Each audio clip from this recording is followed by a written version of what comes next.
Welcome to our viewers right around the world, joining us for round 5 of the V8 Supercars.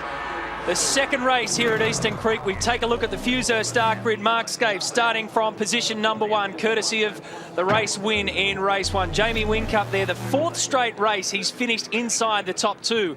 Rick Kelly and Todd Kelly side by side. Todd, our pole sitter for the first race. Garth Tander made up 1 position in race 1. It was really hard work for car 16. He'll start alongside Stephen Richards. This is where we find 2 of the big movers, Russell Engel and Jason Bright. What about Craig Lowndes? He started 16th, finished 9th. Stephen Johnson gained 11 places in race 1.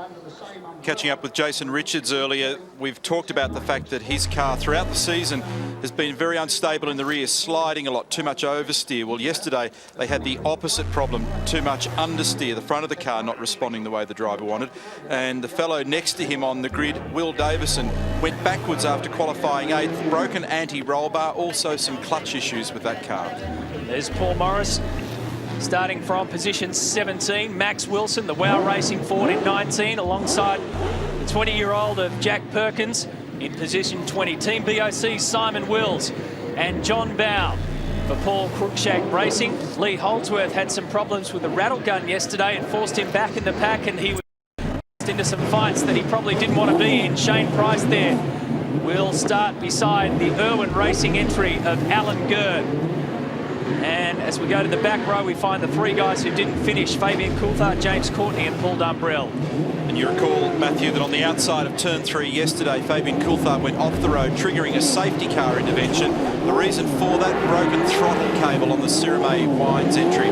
Further to the summary of penalties, Ford Performance Racing and ProDrive pinged a combination here for the car controller not wearing his helmet, and that applies to both cars 5 and 6, so $2,500 for each, $5,000 total penalty there. I know the car controller for this weekend, Dave Patterson. He has been working previously for Team Kiwi Racing, drafted in this weekend to be car controller, has gone out there without the helmet on and been pinged accordingly. And Dick Johnson Racing also copping a $1,500 fine for a crew member walking across the pit lane before the cars were properly released yesterday for race 1. Cameron McConville, the Super Cheap Auto Racing car number 50, finished race 1 in an 18th spot. Here's Mark Winterbottom, the Orcon Ford Credit Falcon. Just missed out on a top 10 performance. Will Davison, the Jim Beam Racing entry, car number 18. Will be on board with those 3 guys and a few others as well.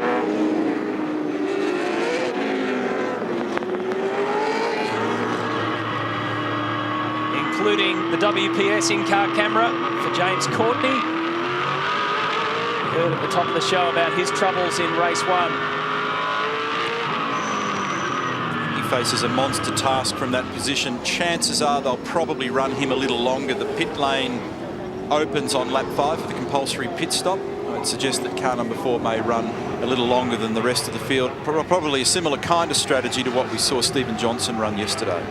Just a quick update from pit lane, Neil, too, with the track temperature. 25 degrees, so not too dissimilar to race 1 yesterday. Just spoke to the boys at Dunlop. It is getting warmer, so I guess the grip level will go up as this race goes on. Lap speed yesterday was a little slower than when we ran here in 2002. The best lap of the race was recorded by Mark Scaife. It was 1 minute 33.38. When Craig Lowndes won both the races here in 2005, he did it with a 1:32.8 and a 1:32.9 respectively as the fastest laps of the race.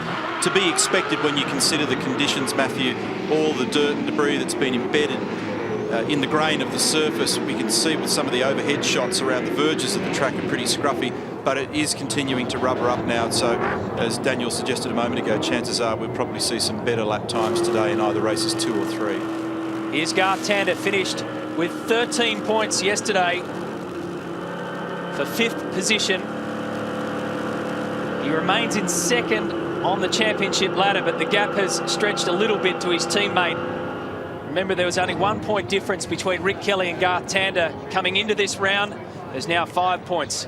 Kelly leads the championship on 241, Tander 236, Jamie Whincup 188. 4th on the championship is Todd Kelly. And Mark Scaife put himself back up into the top 5. A little bit more. Another 200 mil. Top. Every millimetre counts. There's Stephen Johnson.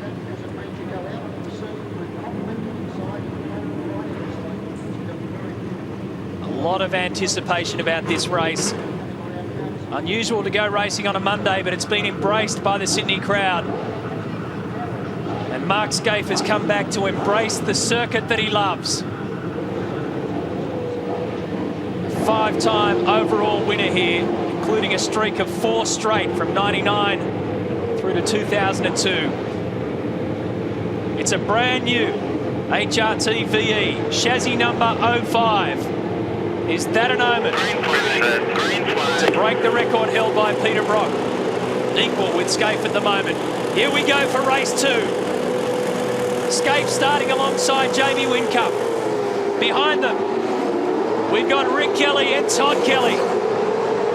Power down to the first turn. And we've got Garth Tander stopped on the start line. I think he's got the car underway now, but Tander went absolutely nowhere. There he is at the back of the field.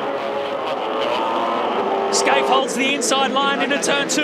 And a clutch problem for Tander. They did sit on the line for a long time at high RPM. Trouble at the back of the pack here as well. Scaife a ripper jump though. Garth Tander a massive job to do. A lock up at the back of the pack by one of the Jack Daniels entries. Jason Bright takes a big dive on the inside. Good move from the Fujitsu Ford.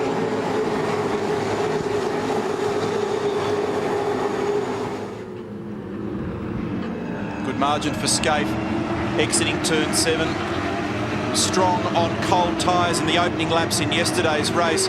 He established a margin which prior to the safety car got out to about 4.5 seconds on average. Well, I'd say that Jason Bright has been shuffled down the pack and forced to fight his way back. A little bit of nose-to-tail action involving the WPS car. This is Mark Winterbottom.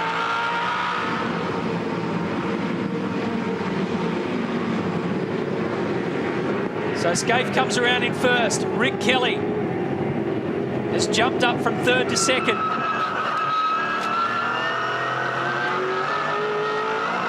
Winterbottom tucked in under the back of Max Wilson's wow sight and sound entry. 39.9 standing lap time for Scaife and a 1 second margin over Rick Kelly. That's what it looks like. Here's the order. Mark Scaife, Rick Kelly, Jamie Whincup, Todd Kelly, Stephen Richards. There's Craig Lowndes. That's position 6. Ingle in 7th. Stephen Johnson in 8th. Winterbottom is in 9th and Jason Bright in 10th. Matty, you're absolutely on the money too, Neil. I've just spoken to Rob Crawford at Toll HSV. Tander cooked the clutch on the line. They're monitoring it, and as they look at it now, they're now saying it's okay, it will come good. Very big job in front of him now. Right at the back of this train of cars, and that will probably trigger a rethink in the strategy for Tander.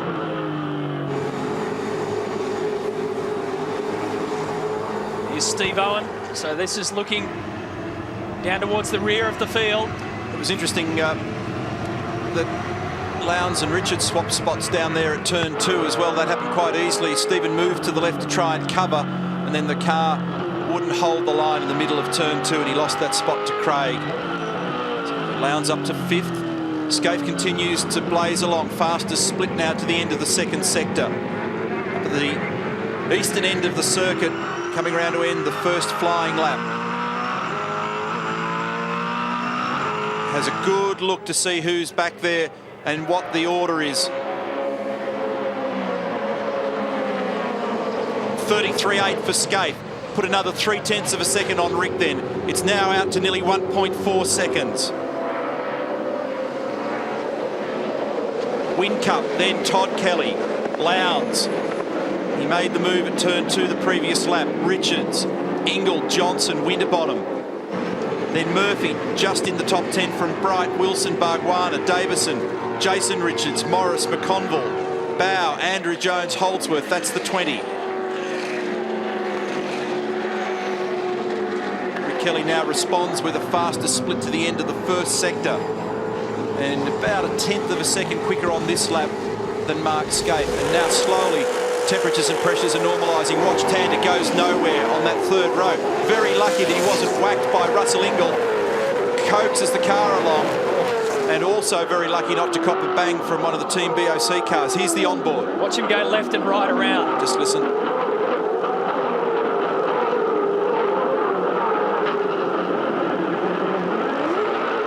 Clutch just flaring. Oh, trouble here for Dean Canto. Big damage front left corner of that car. Crabbing its way into the track.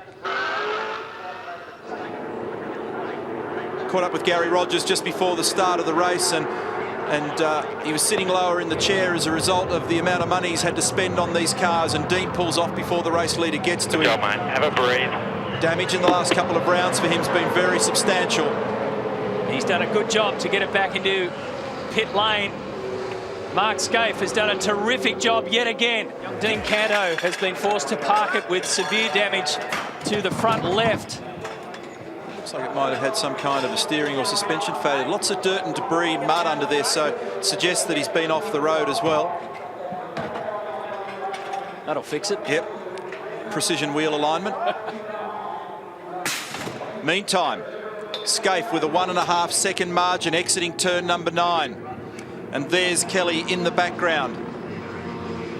Win Cup, position 3, first of the Fords. His teammate Craig Lowndes is a couple further back than that. Then a fair gap back to Stephen Richards. Stephen Johnson and Mark Winterbottom are having a great stoush here, cars 17 and 5. This is turn 11. That curbing that they just transited then has done a little bit of damage, as it does most years here to various cars. Seen quite a number of wheel rims severely damaged on the inside of the rim where they clang across the concrete. Well, Dean Canto, it's been a tough weekend. This is not good news. What happened out there? Just went to go up the inside of Jason Bright, I think it was, into the hairpin there, and he squeezed me on the exit, and I got a little bit sideways out of the corner, and I lifted off to straighten up. And I think it was Barguana behind me who gave me a little bit of a nudge and sent me onto the wet grass, and I was a passenger from there on in. Well, Dean, it's been a hard few weeks. Let's hope the luck changes for you, mate. Cheers, mate. 26-year-old. That shot of Stephen Richards, I believe, in the foreground there. That car's sliding a lot, just breaking away a lot in the rear on the exit of turn number 9. Just keep an eye on that, because that'll hurt the rear tyre condition on the car. It's got a little margin at the moment over Stevie Johnson, but certainly a couple of telltale shots back there before where the car just didn't look comfortable. Much nicer there out of turn 7. 2 FPR cars quite close on the road at the moment. This is on board with Winterbottom. Martin rubbish on the screen. Sometimes makes sense not to touch the wiper, because all you do is spread the garbage on the screen. So it might look a little distracting, but he won't be noticing that. Turns 10, 11, where you go from ripple strip to ripple strip, and they're the sawtooth ripple strips, so they really bang the car quite hard. Data tells the story here. Watch some of the numbers exiting turn number 12. It's an awkward shift from 3rd to 4th there, because there's still load on the car. You don't quite complete the corner before you need the shift. 5th, 6th, 270 kilometres an hour on the braking approach to 1, and in under the rear wing of Stevie Johnson's car. It's very difficult to pick your braking spots. 200 odd kilometres an hour across the corner, accelerates back to about 220. Hard on the brakes down here from the 100 metre mark to turn 2. Second gear, and consider the position of Mark Winterbottom here, where he's got to command this 1.5 tonne motor car at 270 odd clicks, but he does it under the rear wing of the preceding car, and that makes it a bit special.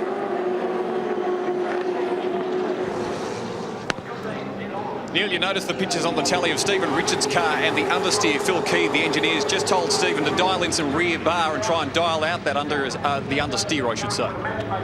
That's a Ford freight train we're looking at. And an incident here at turn 2 on the Zinger replay will involve Russell Ingall side by side with Richards. Tangle off and back on. So that was at turn 3. Whoop, whoop, whoop. And this is James Courtney. Car starting to position now for the compulsory pit stop. Car number 14 is Simon Wills. So James trying to thread his way through. position 6, 7 and 8.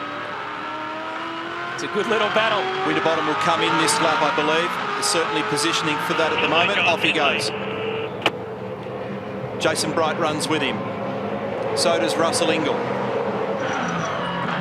See if they have to back it right off to 40, hit the speed limiter. It's quite a fast entry into the pit lane. And downhill. Yep. Very easy to exceed the speed value there, crossing that line, and also negotiating the little chicane. I think it was Stevie Richards who hit the anchors yesterday. Here's Todd Kelly.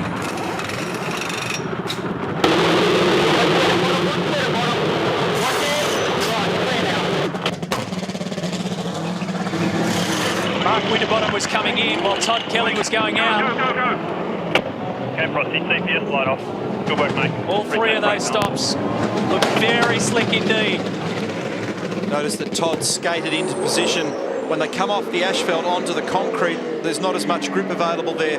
It's really crucial for the drivers to pull up in exactly the right spot, or none of the gear is positioned accordingly, and the crew's got to shuffle and they've got to drag rattle guns and other stuff with them. Trouble here for one of the Team BOC entries. It's Andrew Jones, and those pictures courtesy of the James Courtney car. So Andrew's got some issues on the outside there at turn 12. So Courtney continues to march. He's in position 18 now. Scaife leads 1.7 seconds. More trouble here. And this is one of the Tasman Motorsport entries, the SEW Eurodrive car of Jason Richards off to the outside of turn 2.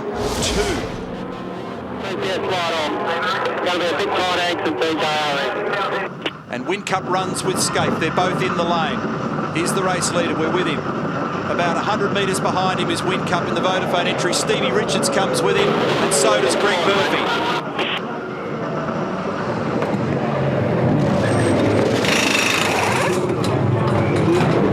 Rick Kelly's the new race leader. Good stop. Okay, away go, away go, away go. Oh, they're all on their game this weekend. Okay, Jamie, cold read, but they're good, mate. Let's make the most of it, please. Jamie Whincup just being informed that, as he would have expected, the rear tyres are stone cold. He just needs to bear that in mind when he first applies the brake down at turn 2 and the first couple of corners, just to make sure he doesn't try and expect too much of the grip of the car. Just talking to Bradley Jones down at Team BOC, and Andrew Jones has a sticking throttle, guys. They're going to keep an eye on it. Hopefully they can keep going. It's not the thing you want, and if the cars are trouble here for Jason Richards, big damage in the front right-hand corner of that car. He's in the pit lane entry area there, but might be repairable, but that'll be a significant delay. A sticky throttle, apart from the obvious dangers, if it doesn't return to idle speed when he's trying to get...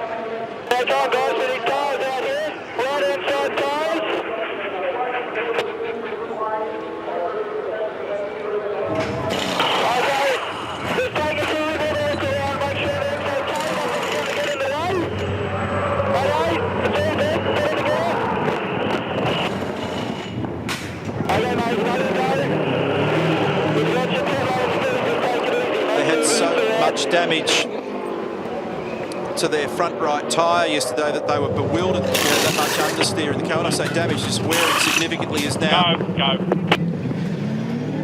Rick's got the job done, in and out. That was a very efficient stop. You made the point in yesterday's coverage, Matthew, that for those guys at the head of pit lane, they've got a real wriggle on their hands to get out and clear that witch's hat. So that's the scenario. Actually a genuine gain there from the Toll HSV dealer team. The stewards and the investigating and prosecuting officer are going to look into that incident between Dean Canto and Jason Barguana that saw Canto return to the pit lane and ultimately speaking with us. Remember, Richards in front of Scaife here has just come in to replace that front tyre. Stephen Johnson leads from Max Wilson, Paul Morris, Lee Holdsworth, James Courtney, Garth Tander, John Bow. These guys have not stopped, of course. Coulthard, Jack Perkins. Scaife is 10th, and he's the first car in the queue that's actually done the compulsory stop. And he's got Rick Kelly right on him. He can't lose too much time here.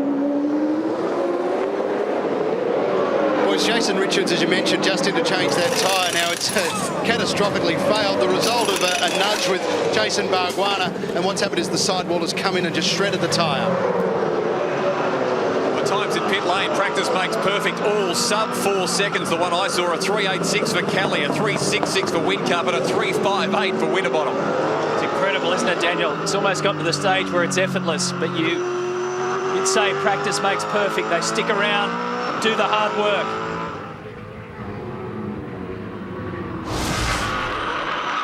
On board here with James Courtney and getting heavily into the back of the John Bowe Glenford's Tools entry. John managed to catch it, so that was a little moment. Now another one down at turn 2. Does he get up the inside? Yes.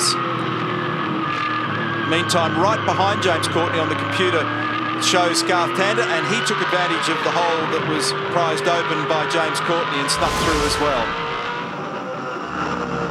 Back with Scaife, top of the circuit, turns 10-11. He's still in behind Jason Richards. He's not quite close enough. In fact, if anything, he's lost a bit of ground to Richards at the moment. Kelly is right with Scaife. He's got the blowtorch on. Jason Richards is down in 28th. But because Scaife... Great effort, good splits, good splits. P11, 9 cars yet to stop. Talking to Rick Kelly. And Mark's not quite close enough for Jason to probably trigger the blue flags at the moment for him to have to sidestep the man who currently sits in position 10, that is Scaife, but corrected will be the leader of the race. Good comparison here of the lap speed between both these cars. You'll see their strengths and weaknesses. Max Wilson is the leader of the race in the number 8 WOW entry. Those who are yet to pit: Paul Morris, Lee Holdsworth, James Courtney, Garth Tander, John Bowe, Fabian Coulthard and Jack Perkins. So Jamie Whincup is 12th, but corrected that will be 3rd.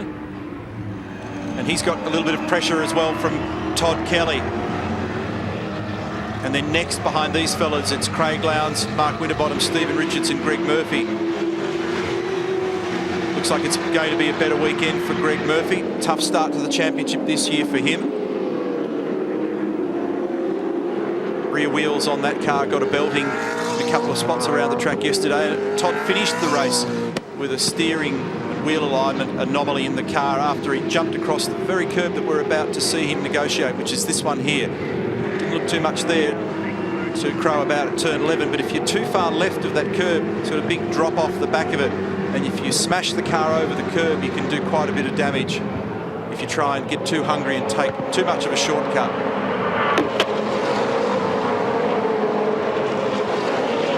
Lead margin from Wilson to Morris at the moment is 1.5 seconds. Those fellas are lapping in the 35s at the moment. The key cars in the field, Scaife, Kelly and so on, this man here, are in the low 35s, high 34s. In fact, Jamie Whincup, looking at them in that last lap, took half a second out of Scaife and Kelly. He's the fastest man on the road of the key group at the moment, but he does have a bit of an air gap to those in front of him. Winner of this event in 1996 and 2005, Craig Lowndes. So he's done it here in both a Holden and a Ford. Where did Todd Kelly get to then? Because next in the queue after Whincup, I thought was going to be Todd Kelly. Just wonder whether there's been any issues there. We'll have a look for him. But here's the leading group. No, it's all still as per. Just for a moment there, I just wondered whether or not there'd been an issue for the second of the HRT cars. That's not the case. Just went undercover for a turn or two. So we've got 8 drivers who have yet to pull into pit lane. The corrected race leader, Mark Scaife, slowly coming up onto the back of Jack Perkins. Now there's Jack in the foreground. Here's Scaife. This is turns 6 and 7. Slowly starting to tighten up a little between the key group here as well, because Whincup, that speed that I mentioned before, is such that he's just beginning to narrow the margin slightly. You're sitting at home wondering why they haven't brought in Garth Tander. Rob Crawford, team manager, says it's track time versus tyre life. If the times start to slip and the tyre wear drifts off, then they'll bring him in.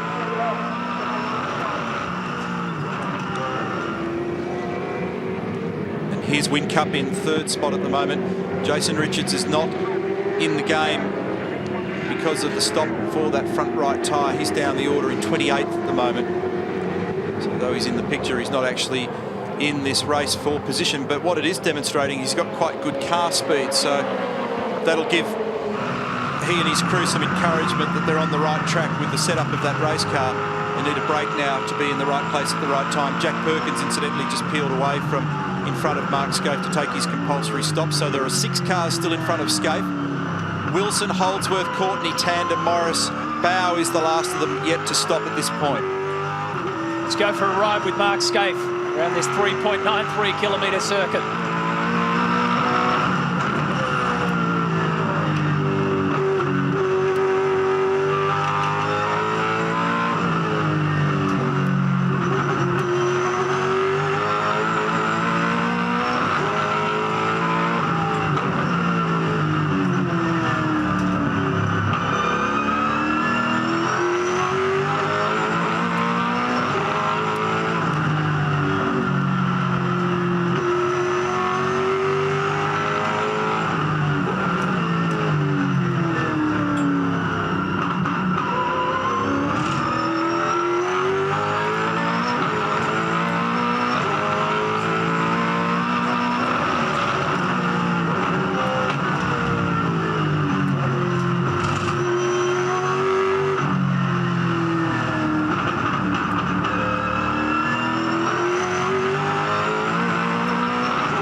Good job, mate.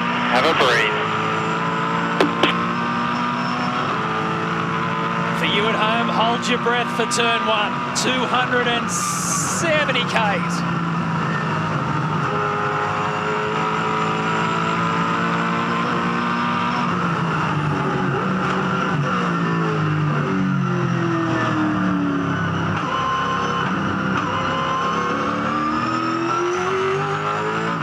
Quite a ride, isn't it? Yeah, and you notice from a technique standpoint, Mark makes the run into the braking area at turn 2 with a very aggressive deep stop as you'd fully expect, and then holds maximum brake pressure, gets the speed off the car, and then one nice little blip at the end straight from 6th back into 2nd gear. Different drivers have different techniques in this area. This is a good little battle for 13th and 14th at the moment, involving Stevie Johnson, Greg Murphy, Will Davison. Remember, there are still 5 drivers in front of Mark Scaife yet to take their compulsory stops, so these fellas are effectively battling for a top 10 position at the moment. Russell Ingall recovering from a little bit of aggravation with Stephen Richards at turn 3 as well, so he's not too far afield. There he is, 16th. This is Will Davison looking out to the rear of Greg Murphy's car. Just referring again to Jamie Whincup's speed, he is making a little bit of ground on Scaife and Rick Kelly.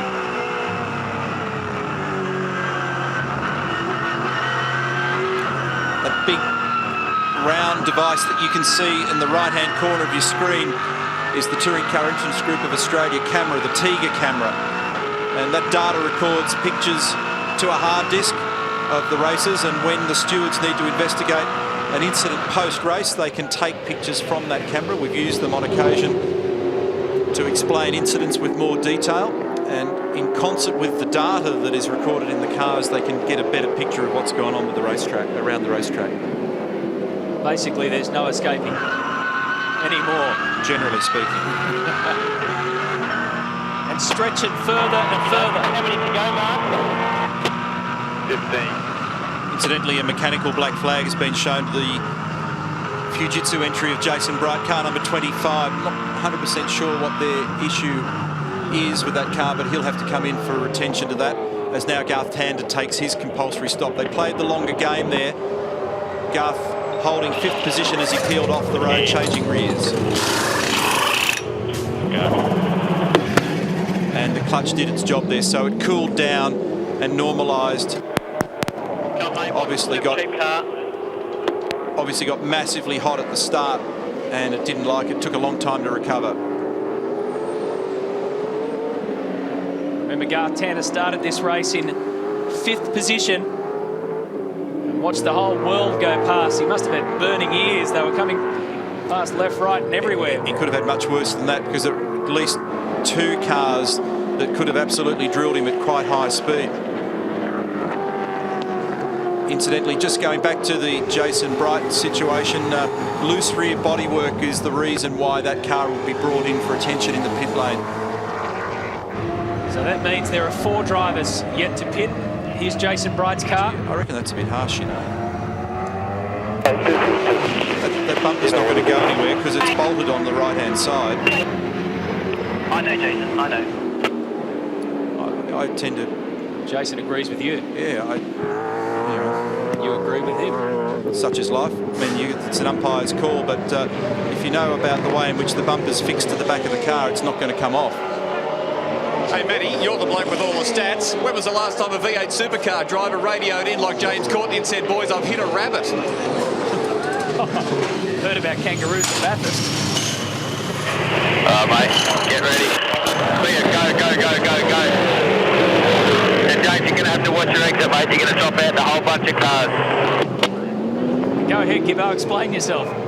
He radioed into the boys and said, I've hit a rabbit. He was coming in from the stop. They've checked the front of the car. He must have just glanced him. It's okay, kids. I'm sure the rabbit's fine.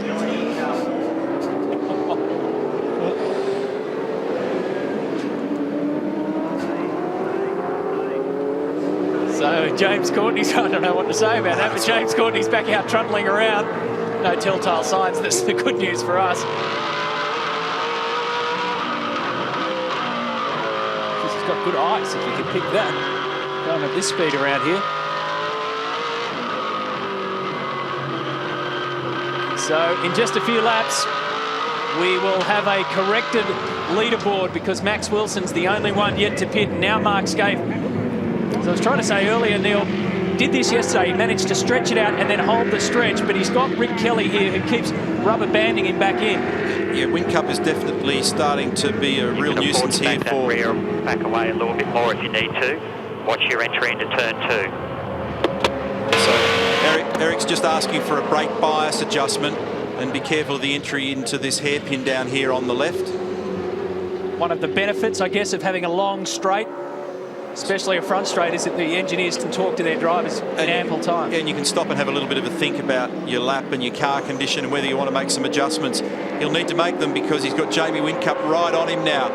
35.3 the last lap for Rick Kelly, 35.1 the last lap for Jamie Whincup, and you don't need the stopwatch now to see the margin has closed right down. So Whincup is within threatening distance here to do something about the championship leader. Meantime, Scaife is just opening a margin.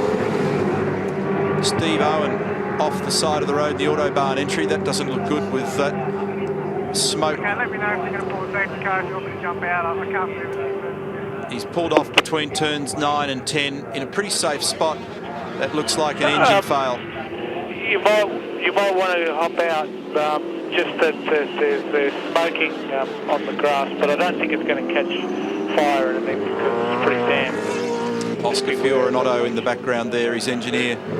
And they have gone full course yellow to clear this car. So the safety car will come out and bring the field under control. That'll energise things because Whincup's got pace at the moment. It's interesting, their performance comes on. We saw this yesterday in the second half of the race. So they might be looking after their rear tyres just a little bit better than those around them. All of the drivers have now completed their compulsory pit stops. Safety car has been deployed. WPS Chrysler picking up the race leader down there on the turn 2 exit. And the margins between everybody vanishes, and it leaves the order as this. Mark Scaife, Rick Kelly, Jamie Whincup, Todd Kelly, Craig Lowndes, Mark Winterbottom and Stephen Richards 6th and 7th. That's a better running position for FPR. Stevie Richards 7th, Stephen Johnson 8th, Greg Murphy 9th, and then Will Davison 10th.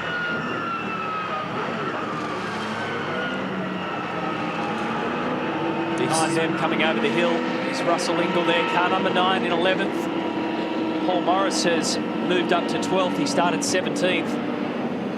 James Courtney, there's Tander. And Cam McConville in position 17.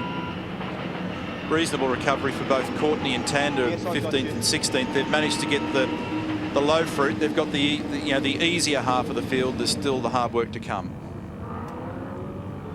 And I'm pretty sure that Mark can hear us. You got us, Scafey? Yeah, I've got you there, mate. How are you? Very well. It's always good to have a new toy, isn't it? Yeah, no, it's a good car, Matty. I mean, it's the latest spec. We started the year with a prototype car from the end of last year, and it did all the aero testing and stuff, and this new car is very, very good. And so far, we've had a bit of luck with it also. Scafey, is the new car behaving any differently to the previous car? Are you able to feel the difference, and does it require anything different in terms of adjustment? Yeah, Crompo, I mean, so far we haven't had a lot of experience because this is the first time we've had VE at Eastern Creek, but, you know, so far so good. The little things that we've changed, we've got some value out of, and, you know, it's flowing very nicely. It's looking after its tyres, so we've got to hang in for the last 10 or 12 laps. You jumped off the start line pretty well. You've got that sorted out now. Scafey, I say you jumped off the start line pretty well. You've got that all sorted out now. He's busy. He's dropped off our universe. So we'll let him do his job. But it is definitely a welcome return to form for him, because remember, he went through the horror stretch there as well, trying to get the thing off the line. And he just rocketed away today. He took a little bit of pressure early on from Rick Kelly, but he had the pace in those last 6 or so laps, the last 8 laps. He's just able to open up the margin. He's going to need that because Wingcup's got some pace. You can see there, Mark Scaife, Rick Kelly, Wingcup and Todd Kelly make up your top 4. 5th belongs to Craig Lowndes. Winterbottom is 6th. Stephen Richards is 7th. Race being led by 2 Holdens, Scaife and Kelly. First forward in 3rd place with Wingcup. Next to the Holdens is Todd Kelly. And then Lowndes, Winterbottom, Richards and Johnson. So a bunch of forwards 5th through 8th. Greg Murphy really encouraging, especially for our Kiwi viewers, that Murphy is up in the top 10 at the moment in what was Jason Richards' car for the first 4 rounds of this championship. So Greg 9th ahead of Will Davison 10th. And I haven't had a chance to catch up with him this weekend. Obviously, massively busy events, but I can always tell with Greg by the tone on the radio. And in the last couple of days, it's a more relaxed, more positive Greg Murphy than it's been in the recent past, which is great.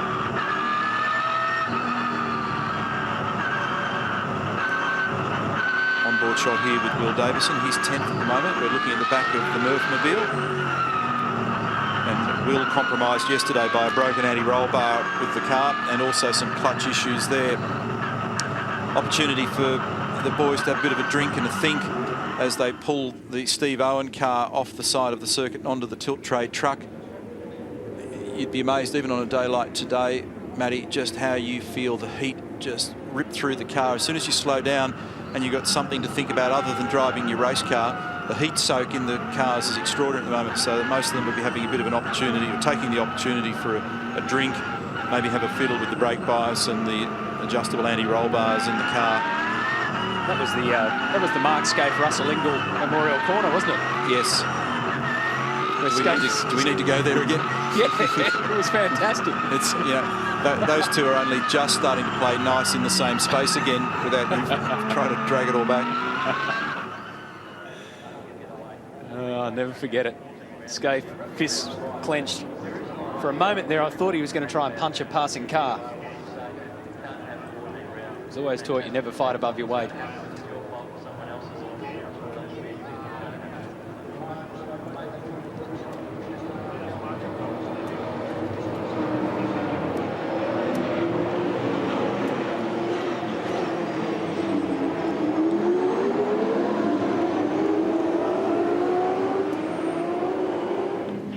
This is the similar position that Scaife found himself in yesterday when he was pulling away, and then it all got shut up again behind him.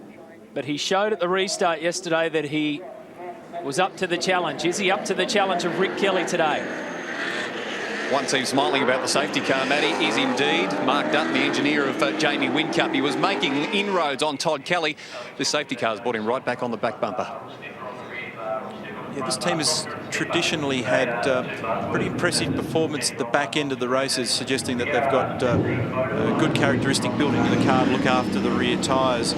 Jamie was pretty strong after the restart yesterday. He chased Mark home, and Mark said to me that he felt he might have used a little bit too much of the rear tyre early in the race, so he made some subtle chassis adjustments for today's race.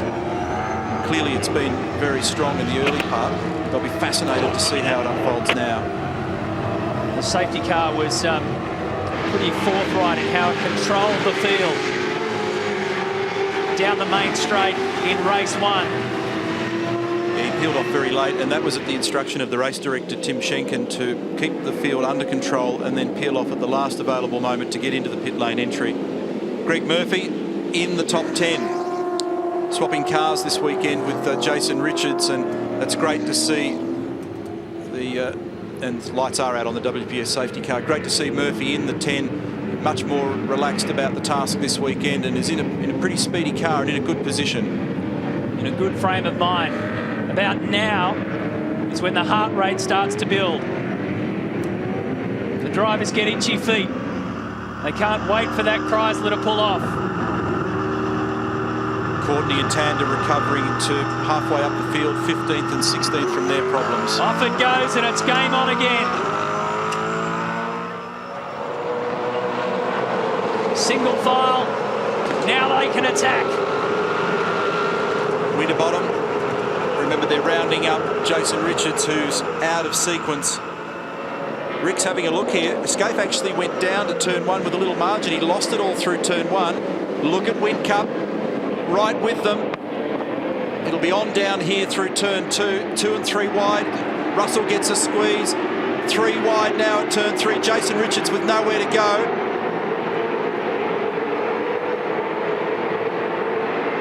Oh, they all lined him up. He was just stuck in no man's land, Jason Richards. Look at Whincup. It's a group of 5 because Todd and Craig are in there as well, led by Scaife to turn 6 and 7. Watch the Team Vodafone car keep coming in a shot right behind Rick Kelly, and then behind Whincup, Todd Kelly. They'll all go defensive into turn 9 and drive down the inside so they don't expose themselves to a pass here. There's Scaife down the inside. Rick, Jamie, Todd, Craig, Mark Winterbottom in there. Stephen Richards also hanging on, so this has got the potential to be a good battle from here. They've recorded 22 laps done. Pit windows closed. Everybody's done them, so now it's a race to the flag. Maybe. Whoa, that's Shane Price. Big impact for the Jack Daniels car number 7. On the exit of turn 9. And depending on how much damage, this could be another safety car intervention. Can Shane get it stoked up and mobile once again? The green sector flag clears the next sector of the racetrack. So it's a local yellow there at the moment. We'll watch and see whether the safety car is scrambled. At the moment, the field is down at turn 2. Meantime, Shane is on the exit of turn 9. And look at this, Whincup wants to argue. Alongside on the exit of 2, has to drop back into line there at 3. There's no grip on the outside of the road, but he's racy.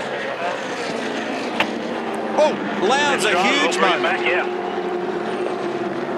Massively crossed up on the run into 4. And the yellow flag still flying on the exit of turn 9 for Shane Price. And at this point, no safety car intervention. It's good news for these guys because they're having a bit of fun out there. Car boards, mate. Safety Full car course boards. yellow. Yeah, what the race director was doing was waiting to see whether he gave Shane the maximum opportunity to move the car. He hasn't been able to do that, so now the SC board's displayed. Full course yellow. Doesn't want the field racing past the stricken car right there. That's an awkward spot. Shane's out of it, which is good. He's all okay, but sufficient damage that we're not able to go racing, and the flatbed truck is racing out to grab that car at the moment. So Alan Gurr and Shane Price in a weird one there. I'd say interlocking wheels, and it's flicked Shane into the wall. He did get it restarted, but he just couldn't move it any further. Back into the rhythm. I think instructions. Oh, the Perkins Motorsport crew, Jack Daniels' team. What you felt? Think about in your right left rear. rescue and retrieval now.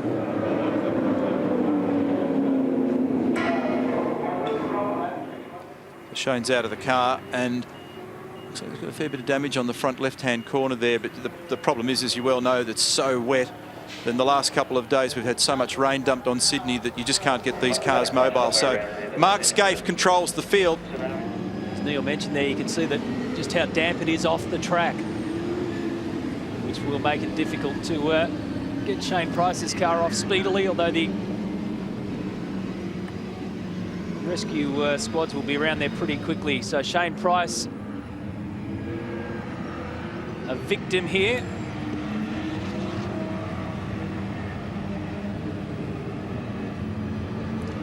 At just 20 years age, it's 20 years of age. He's had his ups and downs in his first year of V8 Supercars. When they drag that car back, it will signal his first DNF of the season.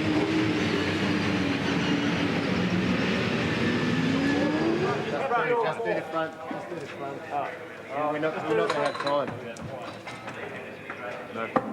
Just when we were talking about Greg Murphy earlier, Neil Compton, now he's got problems out of the car.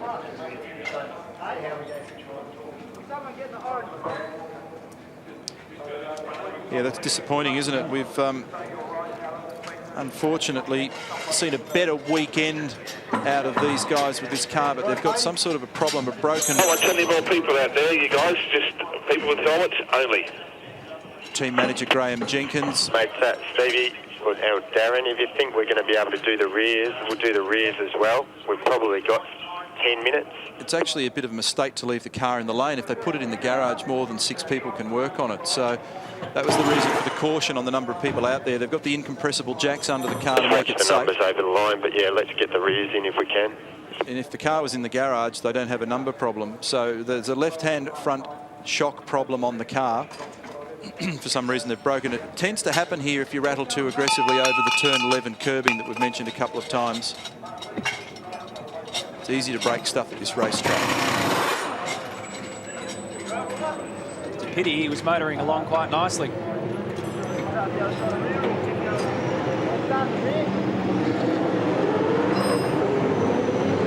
bit mystified as to why they do it out in the lane. Not only does it restrict the number of people that are there, but also a little more dangerous out there.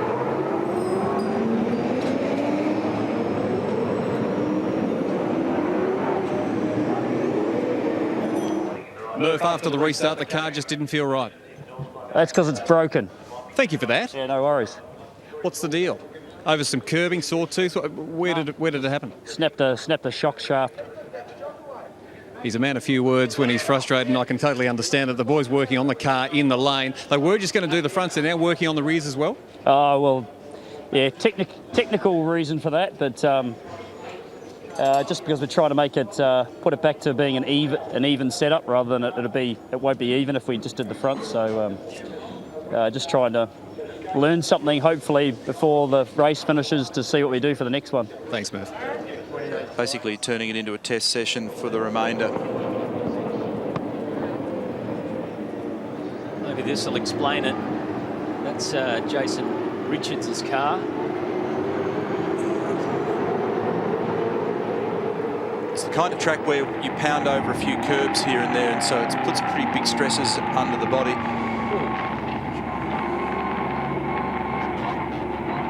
This is very Courtney versus Tander, Courtney versus Bargwanna. Very typical of the sort of bump and grind that goes on after a restart down the field. When you're in the car, it's depending on where you are in the field, as Alan Gers now out of his car, the car parked in the garage. I mean, you just feel like you're getting belted all over the place sometimes. It's just you need eyes in the back of your head to be able to negotiate some of it.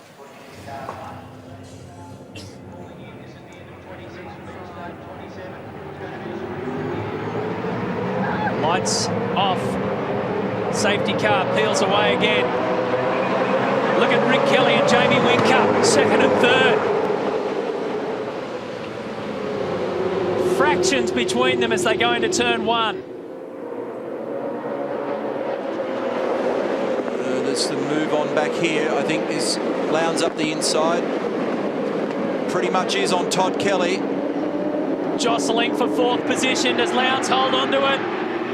He gives him a bit of space. They're rubbing side by side at 3. Todd's got the inside for 4. Craig's in an awkward spot, but if he can hang on, he'll be on the left then for turn 5. And that's what he's trying to attempt here. He's hanging on. Hanging on. Now he's got the track position he needed, and Winterbottom could go with him. Took him 2, 3, 4 turns to do it, but he got the spot off Kelly. That was great. The crowd erupted here in the grandstand when they saw all that.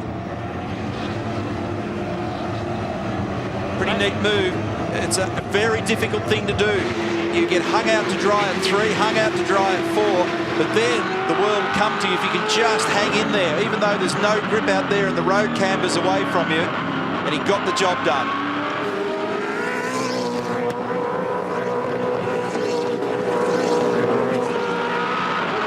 Winterbottom now on the back of Todd Kelly.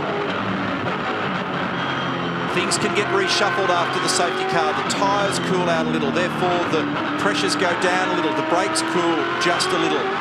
And it means that when you ask for premium performance again of your race car, it's not always there. Different cars react in different ways.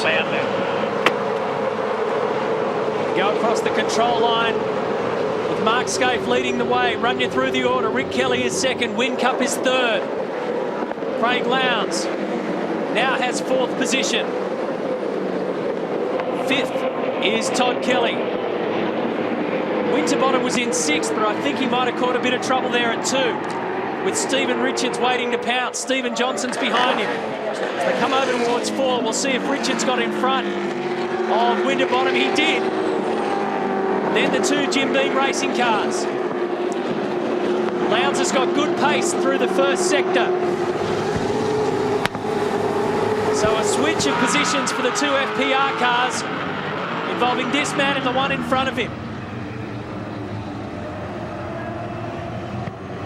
Just caught it in the corner of my eye, Neil. I saw a little bit of unusual activity involving Mark Winterbottom on the entry to turn 2. And Stephen Richards didn't need a second chance to go in. Here's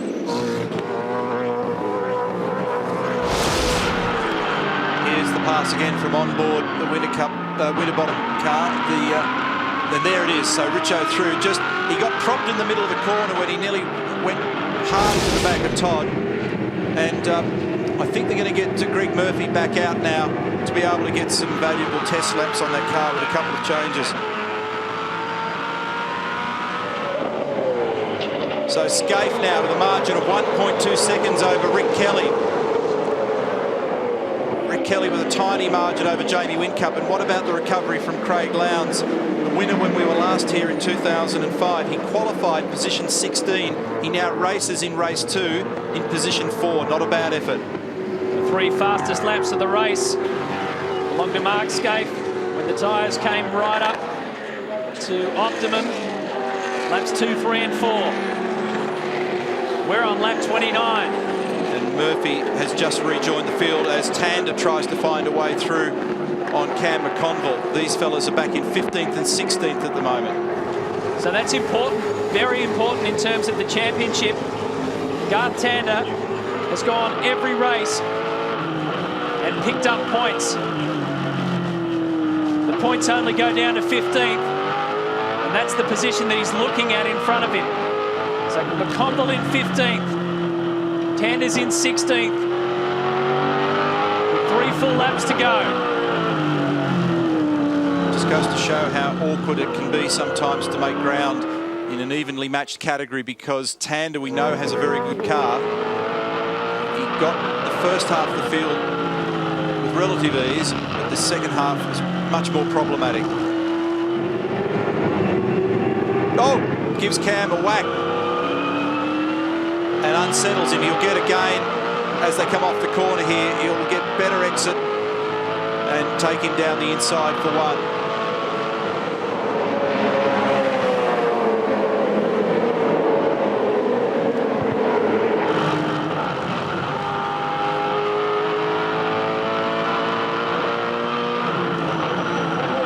Net gain of that move for Garth Tander. All that hard work 2 points.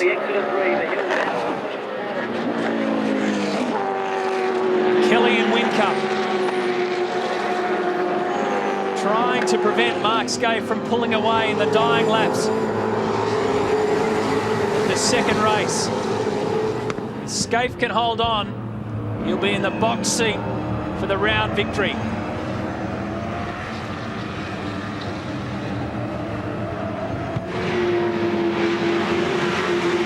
There's this critical gap between Rick Kelly and Jamie Whincup, and Lowndes still getting a little closer to the back of this group.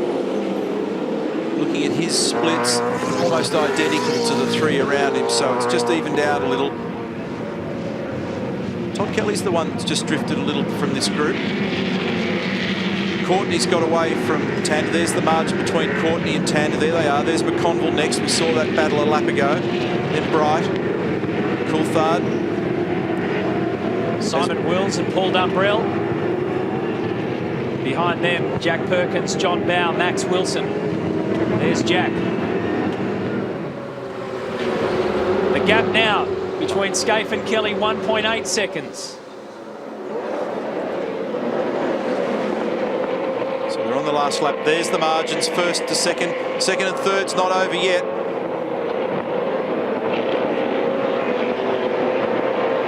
And Craig Lowndes is just lurking.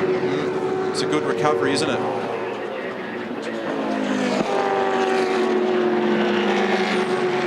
Definitely got more satisfaction from that car today than yesterday. They had a little difference in their front suspension setup in yesterday's race, so Craig was going to adopt what Jamie had for today, just to try and find a little bit better balance in the car. They didn't quite get the read right on that car for qualifying. Now they're recovering. It just demonstrates once again that you've got to put together that whole weekend. You've got to have the qualifying track position, then go and race away from the front. And when you've got to come from the back, you work your tyres so hard, it's so much more difficult.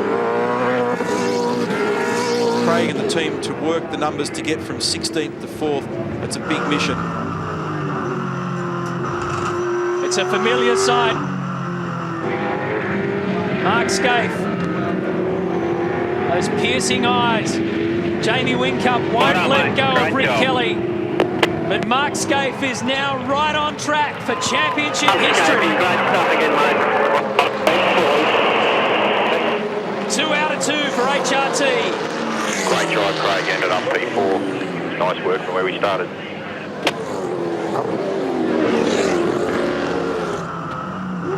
There's a lot of relief at this team.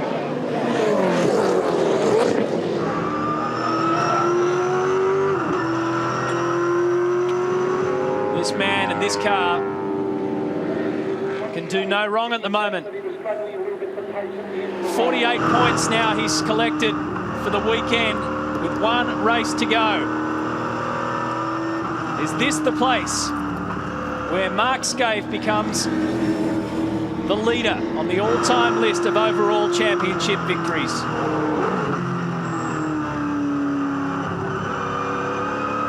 Another stunning performance from Rick Kelly. He finishes second to make it 12 straight now, top 3 races. His worst finish in 2007, young Rick, is a 4th in the first race. Jamie Whincup again finds himself on the race podium. Look out for Craig Lowndes, you'd have to say, in the final race today, because he's got pace to burn. Todd Kelly, Stephen Richards and Mark Winterbottom, the 2 FPR cars ganging up for 6th and 7th. Then it was Stephen Johnson, Will Davison, the 2 Jim Beam cars for 8th and 9th. Takes you down to 15th. Garth Tander there in the points. Bright missed out of the points. Cam McConville, Fabian Coulthard in 18th. Down to Paul Dumbrell, Max Wilson in 23rd. And those who did not finish, Alan Gurr, Shane Price, Steve Owen, Andrew Jones and Dean Cantor.